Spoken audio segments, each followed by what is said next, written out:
होली रे छटपट करिबो डहडह खरा। एबे राज्यर अधिकांश स्थानर ताती 35 डिग्री उपरे थिबा बेले आगकू आहुरी बढ़िबो। आसंता 4 दिन रे तापमात्रा 3 रु 4 डिग्री बढ़ीजिबो।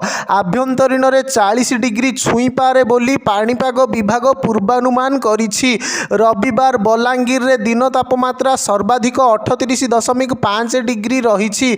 टिटलागढ़ रे 38.2, मालकानगिर रे 38, बारिपदारे 37.4, भवानीपाटना और नयागढ़ रे 37 डिग्री रेकर्ड होइछि। रविवार 24 सहरर तापमात्रा 35 डिग्री और एहाठारु उपरे थिला। 25 और 26 तारीख 2 दिन राज्यर किछि स्थान रे कां भां वर्षा होई पारे। 25 रे बरगढ़, देवगढ़, संबलपुर, झारसुगुड़ा, सुंदरगढ़, केन्दुझर और मयूरभंजर किछि स्थान रे स्वल्प वर्षा होई पारे। 26 रे सुंदरगढ़, केन्दुझर, मयूरभंज, बालेश्वर, भद्रक और जाजपुर किछि स्थान रे वर्षा होई पारे बोली पाणीपाग विभाग आकलन करिछि।